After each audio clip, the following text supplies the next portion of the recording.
7 Action News reporter Tom Wade is live in Detroit right now. And Tom, is there a way the city could prevent this takeover? Well, Carolyn, there certainly are ways the city could convince the state not to install an emergency financial manager, but the situation is absolutely dire. And when the state treasurer shows up at City Hall, you know that's not good.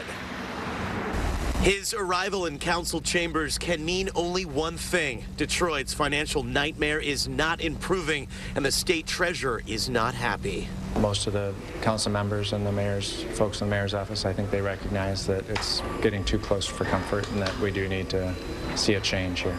Detroit dodged an emergency manager earlier this year when the state's first review team finished looking at the city's finances. Instead of a state takeover, the city went ahead with a consent agreement. But now the treasurer is questioning whether the terms of that agreement have been broken, which is triggering the new review and could end with an emergency financial manager. If you look at the city's operations, when we went through the review, it became clear to me that the operations are as broken as the balance sheet. Council members do not want an emergency financial manager, but believe it's going to happen if big changes aren't made right away. The cash burn that we're going through is of a real concern and could drive us into bankruptcy, and I don't think anyone wants that. As for the mayor, we caught up with him tonight, but he is not talking on camera. Earlier today, he released this statement. My administration has had discussions with the state regarding an emergency financial manager previously. Until the state makes a final determination, I will continue to implement my restructuring plan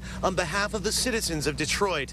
As the review begins, Detroit is facing a cash crunch that could lead to furloughs beginning next month. The city needs the state to unlock $30 million in bond money, but a stalemate between the mayor and council over a law firm contract is delaying the release of that cash. Financial experts say Detroit has few options. You can only solve a financial difficulty by one of three ways: increase revenues, decrease expenses, or a combination of both.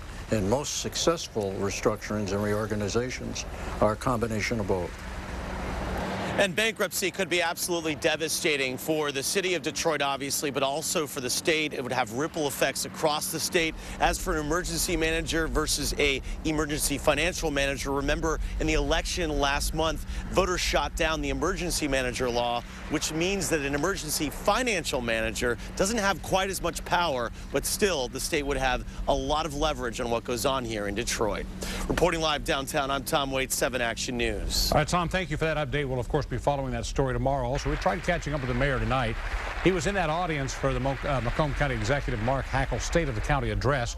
The mayor, though, is not answering our questions. But other regional leaders say they are very concerned about what happens with the city crisis.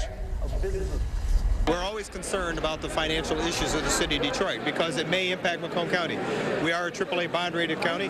Our finances are in order. If Detroit actually goes bankrupt, it affects all of us. It would be Wayne, Oakland, Macomb, the state of Michigan, because a lot of our bond ratings are tied. It will be a positive event. An emergency financial manager is not the boogeyman. Union leaders in Detroit are angry about the renewed threat of a takeover, and they say there is plenty of blame to go around for the sinking bottom line. This administration, as well as the governor, and them are grasping for straws.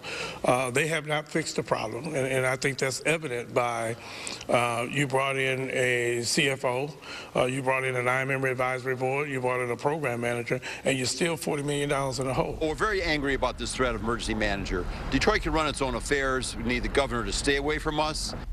So, do they have any suggestions? Well, union leaders claim the city could help itself by collecting almost $300 million in outstanding income taxes and code violations for 2012.